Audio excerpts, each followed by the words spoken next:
In 1876, feminist triple threat Susan B. Anthony, Elizabeth Cady Stanton, and Matilda Joslyn Gage got together and started writing The History of American Suffrage. Okay, I know this is supposed to be a history of feminism without white ladies, but listen, once they finally finished that 1,500-page tome, only one woman of color was name-checked.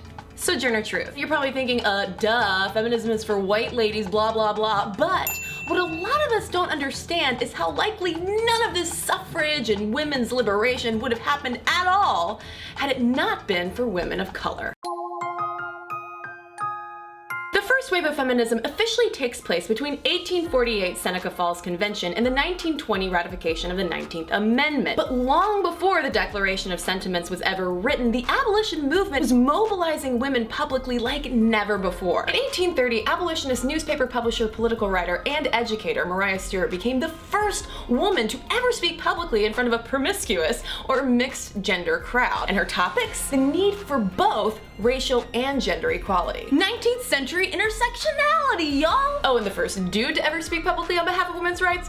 Frederick, most regal hair ever, Douglass. Then in 1837, the Anti-Slavery Convention of American Women was the first time ladies collectively began agitating for the end of slavery as well as the beginning of women's rights, particularly for black women. And this was no small feat considering how Pennsylvania Hall, where the convention was held, was subsequently burned to the ground. In other words, once feminism's first wave officially began, women of color had long been serving the equality tide in their own communities because there was simply no time to lose. The 1850 passage of the Fugitive Slave Acts allowed both escaped and freed slaves to be arrested without questioning and returned to slave owners, and that directly endangered the lives of people like Frances E. W. Harper, who not only was the first black woman to publish a short story in 1859, but also used her prominent platform to champion abolition as well as suffrage. And though first wave feminism is best known for winning women the vote, the movement didn't stop there. They were also out to win property, economic, and trade rights legally denied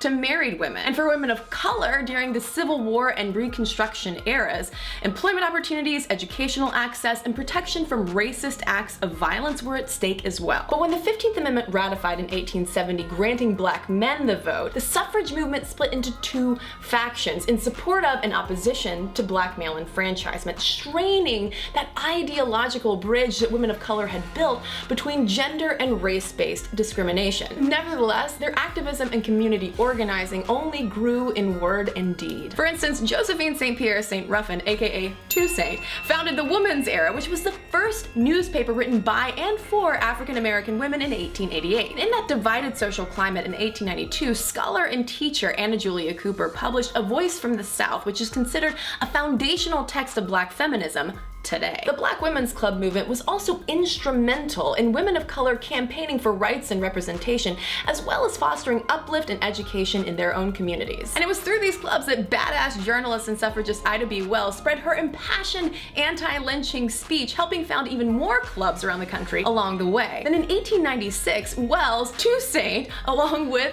Frances E. W. Harper and Harriet Tubman, yes, that Harriet Tubman, and others, got together and formed the National Association of Colored Women, which was an organizing body to promote racial equality and suffrage across the clubs. A daughter of former slaves who grew up amid Jim Crow era prejudice, Mary Church Terrell served as the NACW's first president, and in that role she continually emphasized to their white suffragist counterparts the dual sexual and racial barriers women of color faced, especially considering how prominent leaders like Susan B. Anthony and Elizabeth Cady Stanton weren't exactly woke to it. A white woman has only one handicap to overcome, a great one true, her sex. A colored woman faces two, her sex and her race. Even behind the scenes of the 1913 Women's Suffrage Parade in DC, where this iconic photo was taken, segregation was alive and not so well, with organizers requesting Ida B. Wells and her Alpha Suffrage Club contingent effectively move to the back of the bus and march separately from the white ladies. But Wells, per usual, was having none of it and marched at the front of the parade anyhow. Finally, the 19th Amendment was ratified in 1920, at long last granting suffrage, but women of color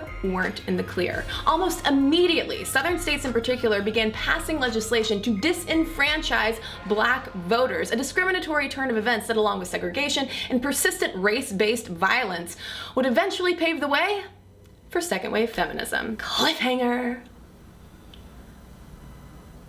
Or was it a spoiler alert?